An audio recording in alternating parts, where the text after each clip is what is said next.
love. How are you? I'm doing really well. Thank you so much for coming out and drinking more wine with me. So I asked you to bring a Portuguese rosé. Is it? Bam. And you delivered. How do you feel about Portuguese wines in general? I just want to hear your take on it. I think they're so underrated. They are underrated.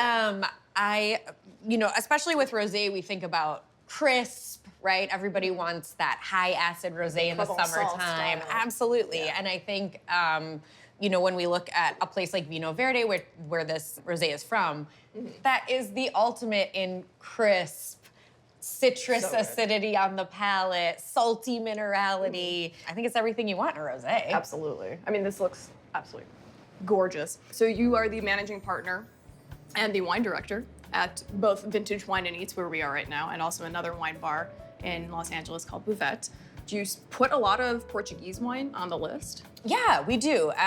We try to have, a little bit of everything from everywhere. Sure. And we rotate our list a lot, but there's always Portuguese wine in the mix. So whether it's, a port, a proper port, nice. Or a still wine from the Douro. I love the wines from the Down region right now. Okay. I just think they're so elegant and lovely. And in Alentejo, you have all those like big, powerful reds. If you're a California cab drinker, I think those are a great lateral move. Yeah. But yeah, we try to always kind of represent Portugal on the list. They're gorgeous wines, and also I have to say pretty cost effective. They're not super, you see some higher end bottlings of Portuguese wine, but generally they're very approachable price point wise, but they deliver on quality. Yes, that's what I was gonna say. Sometimes I think the consumer can see a low price point and think that equates to quality. And you and I know that is absolutely not true. I think there are some incredible deals that come out of this country just because, you have families that have owned the farm for years and years and years. They're not still paying their mortgage on the vineyard. And so, nice. And then all the other complications when it comes to wine pricing. But yeah, you get this incredible price and a really high quality wine. Absolutely. I think the general wine drinker, when they think Portugal, they think port. So they're thinking of fortified wine, right? But Portugal does and has for a very long time had this wonderful history of production of still wines that are not fortified. And some sparkling wines as well, but the whites, the reds, and rosés, right? Yeah, totally. Dry. Yeah. The majority of the wine that comes out of Portugal is dry wine. Right. But port definitely made it famous, so there's a place and time for that. But yeah, absolutely. I think you can really expand your palate and your mind when it comes to Portuguese wines outside of those sweet wines. I'm so glad you said that, because we're gonna do that today with this bottle that I brought. This is a bottle from a private collection. It was never really meant to be aged, but this is a Portuguese rosé. Wow. I think it's like 1973, because it does say 73 on the bottom of the bottle here. Okay. So I'm gonna take that as a vintage. Very cool. I love these old bottles because they give you little clues, but they really don't give you a ton of information. So you kind of have to figure out on your own. It looked like it was coming from a couple different regions, including the Douro. I think that's where it's coming from mostly. Along that river there, which is telling me that it most likely is a blend of different dark-skinned grapes. My guess is that Alicante Bouschet is gonna be the primary grape in this blend or here. a Touriga Nacional. Sure, Touriga Nacional, that would be another, This rosé is a Touriga Nacional blend. Okay. So I feel like that is also That's true, you're right. And blends, I think when we talk about Portuguese wine, there is this long history and tradition of blending grapes. When we think about those proper field blends and, a lot of the sort of classic wines, if you look at a classic Vino Verde or these dry wines from the Douro, a lot of them are blends. That's very true. So yeah, I think we could definitely make an educated guess that it's some kind of blend. Yeah, you're right. Touriga Nacional is actually probably most likely the dominant grape. But again, you just don't really know. You don't get a ton of information. So Borges is the name of this producer. Okay. Which, from everything I found, they're still producing today, and they have a really long history of producing wine, obviously. And so 1973 was kind of before a change-up with the Portuguese government, and the focus on quality kind of went downhill starting in 1974 because of various different changes. So if this is a 73, it's kind of that last vintage of theirs before there was a dip in the quality necessarily. Let's talk a little bit about the bottle shape for a moment, funny? right? This is like fun and different. I do know. What does it remind you of? Because when I saw it right off the bat, I was like, honestly, it it reminds me a bottle of Vermont maple syrup. That's amazing, because it's got the little handle. Yes. But these styles were really popular in Portugal because after World War I, the style shape of the canteens that the soldiers would carry, that was this shape. So there were a lot of rosés that came out of Portugal that in this bottle shape, That's so like back in the 40s, back in the 50s. Now we don't really see this as much. I think there are probably still a few producers that stick to this kind of classic bottle shape, but that's yeah, really as you can cool. see, maybe the more modern ones are not. But yeah, it's fun. What a cool find. I love that you said it looks like a bottle of Vermont maple syrup. Borges Gaia, Portugal, was an importer from Philadelphia that brought it in. Named Posh Importers Limited. But yeah, it's just 12% alcohol, so probably not any sweetness on there, right? It's a still wine, maybe a little kiss of sweetness on there, but not really sure. We'll have to crack it. Yeah, the 12% alcohol would indicate probably not. Right. But also when we're thinking back to the 70s, some of those styles went a little sweeter. People liked things a little sweeter then. So yeah, we'll see. Which if it did have a little bit of sugar, maybe that's helped it preserve a little better than, Let's talk really quickly about preservation and rosé specifically, right? Because I think the common consumer or the common, thought around rosé is fresh is best, drink it right away. If it's 2-3 years old, it's out, new is in. What do you think about that? What do you think about older rosés? How does rosé age? What are your thoughts on that? They can and it can't, right? Those younger, fresher styles that we're talking about that are so popular, like from Provence, they're super pale. They're not really designed to age. That doesn't mean they can't necessarily. Sometimes you have wines and bottles that are not meant to age and you try them a couple decades down the road and they surprise you, But generally, those styles are designed to be drunk younger, right? But then there are areas of the world, Bandol is a great example of this in southern France, where they make rosés that are meant to age. As long as you have the right structural components there, they tend to be darker because they've sat on the skins for a little bit, giving them a little more grip, a little more tannin body. They have the great acidity. So these are all components that can help them age, right? But those don't tend to be the most popular rosés. I mean, sommeliers love, Tempier and those Bandol rosés. They're not cheap either, which I think also keeps people away from it. They see that and they're like, why would I spend that much on a rosé? Yeah. Which is kind of a sad thing because there's so many different kinds of wine that you're like, oh, I can understand why a Bordeaux would be $50 or, a Burgundy, certainly. But these wines are also, these rosés are also really, really beautiful and there's a lot of work that's put into them and they're incredible vineyard sites, right?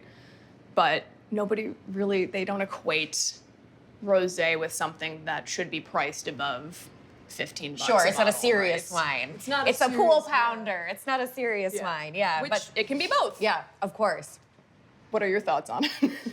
I think, I think the same. I think aged wine in general is such an interesting category because not all wines are meant to age, and certainly even wines that are meant to age, I like freshness in wine. I like fresh fruit flavors. So as any wine starts to move into tertiary notes, I like that sweet spot where we're starting to get some development, but you can still taste fresh berries as opposed to dried fruits. Yeah. And the same with rosé, right? You can get that, little hint of lavender, that when you smell a rosé and it smells like a fancy French soap. That little bit of lavender and sagebrush, and you're like, ooh, this just smells like something fancy. That sounds awesome. Those little nuances, you might trade them for something that's more savory, more salinity, more earthy, maybe that fresh lavender has turned into dried herbs of Provence. Yeah.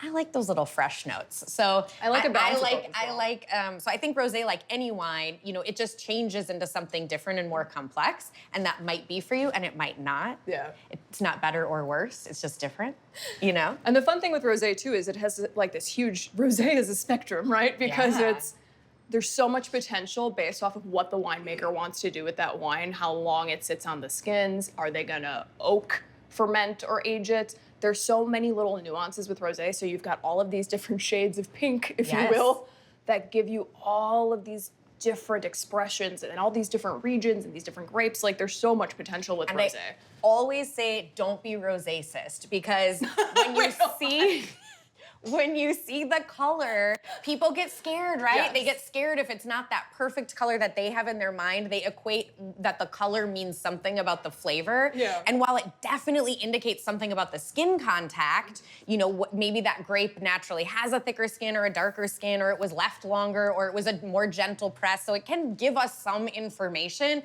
but it doesn't really give us any information about the sweetness level of the wine. Correct. Or about what the flavor is really going to be on the palate. So I know people get scared about colors, or they think the color means so much, and I always say, just try it. Don't judge a book by its cover. Definitely try it. If you don't put that on a t-shirt, I will. Don't be rosacist. That's a good one. And let's also talk about like the food pairing possibilities with rosé, right? Because you have that really nice, fresh, light rosé that's great with seafood salads, the lighter, fresher fare. Yeah. But when you do get a more complex, savory rosé, you can start going into like some richer, more complex dishes, meats, roasted dishes, all of the lovely, you mentioned lavender and herbs that, you know, you could have like a roast. You could even get into like red meats with some of these, you know? It's kind of, it's one of the Goldilocks wines, right? It sits right in the middle. So you can move to some of these like heavier, fuller dishes. Yeah. And then you can also just stick with, you know, your light diver soul or your shrimp cocktail or, you know, whatever. It can really kind of live in the middle and swing in both directions. It really is just, I love rosé. Okay, so let's start with this one because we know it's gonna be easy peasy, Yeah. lemon squeezy. We have a pretty good idea, I think, of what this will taste like, right? Well, you know for sure what it tastes like because you're pouring it every day. But I thought it'd be fun to compare and contrast these two because I have no clue what's in this. And it'll be cool to like juxtapose it to the younger version of itself. Kind of, you know? Absolutely. Cheers, thank you. Well, that's fun. So yeah, this is such a great example of, I think this color's so beautiful, but it might scare the average, you know, pale rosé drinker Yeah, it's a little away, dark, right? A little dark. But it's like salmon. It's got that beautiful like orange hue to it. Gorgeous color. Cheers. Cheers, babe. Yay. Rosé day. An unconventional rosé day for you and I.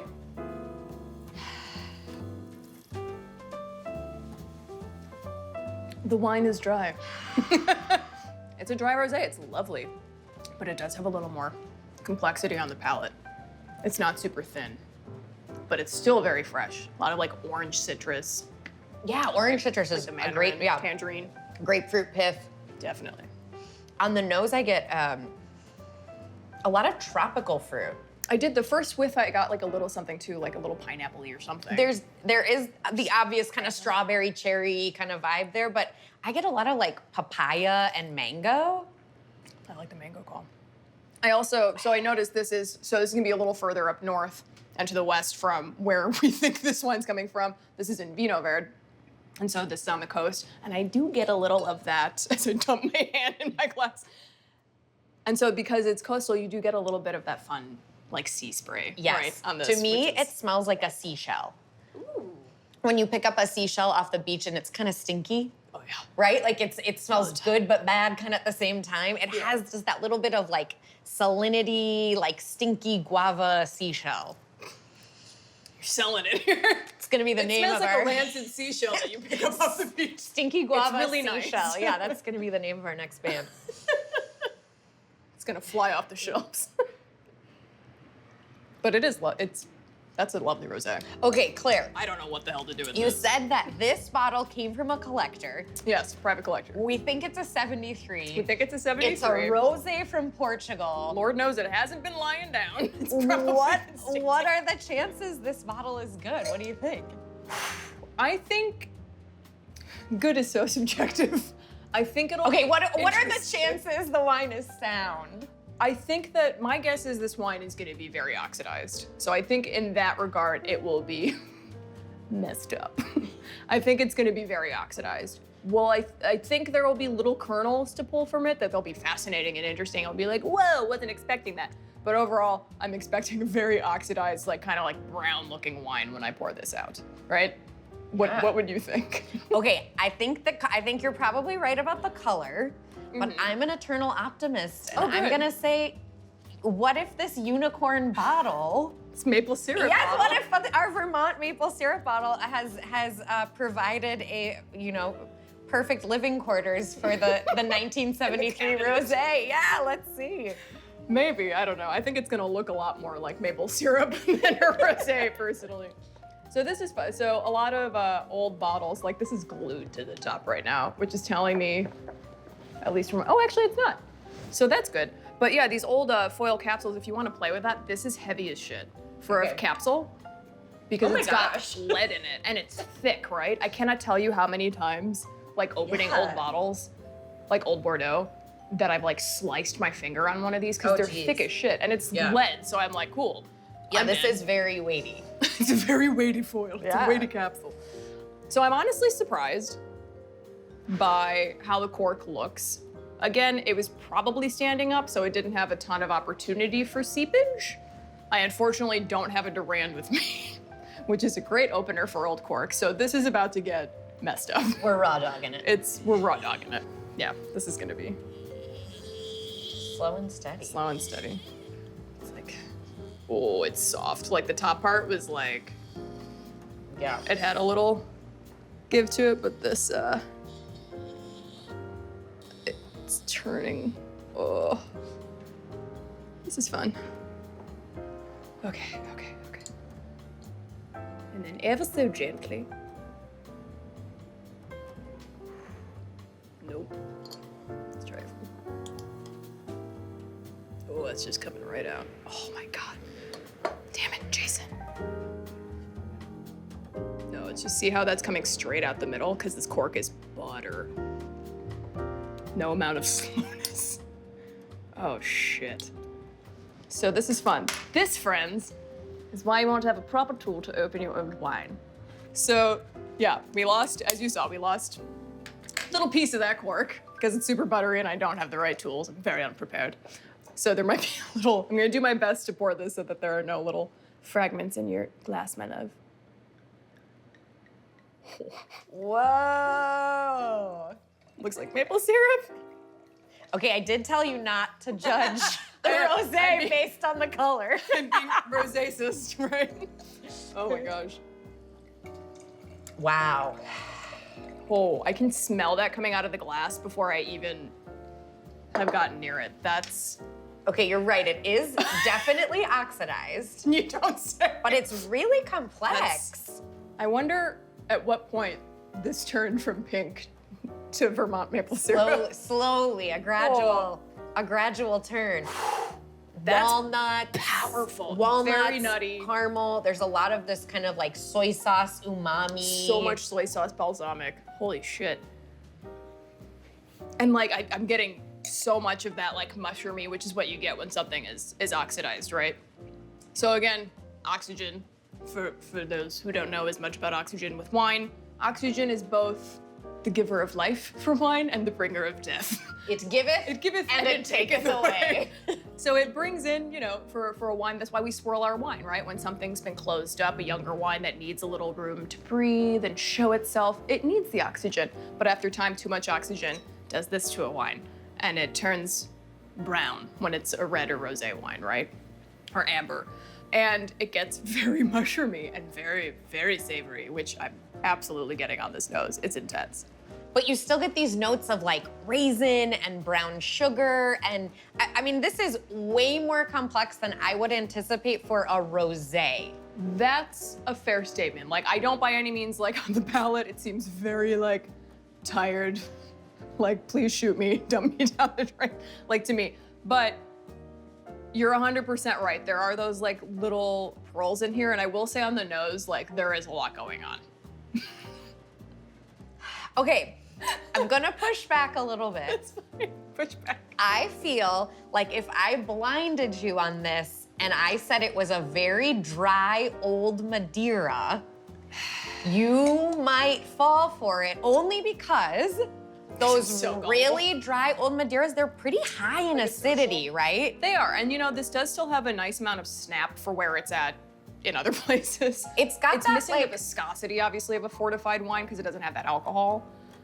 And there's like a certain complexity that's missing that a Madeira has, but there is something adjacent to that for sure. Yeah, That's it the has closest this thing I sort would of say. like tart apricot, tart orange zest. Tart? Like, yeah, I mean, or vinegared. Like kimchi apricot. It's It tart doesn't because there's acidity, right? yeah, it doesn't taste like vinegar to me. No, it does not taste, unless we're going like balsamic. Or like you said, soy sauce. I'm absolutely getting those soy notes. I mean, it's powerful. There's a It big tastes length like finish on this. It tastes like the driest dessert, like aged dessert wine I've ever had. That's what it tastes like to me. Yes, again, because of the alcohol, it doesn't have that like plumpness. Yeah. But that is 100% what this would be. If somebody's like, what is this closest to? That is 100%. I agree with that. 100%. Okay, I mean, Claire. Yes. 1973. you got to appreciate it, in right? someone's Cupboard. cabinet, just chilling out. That's pretty cool. She did I. That's amazing.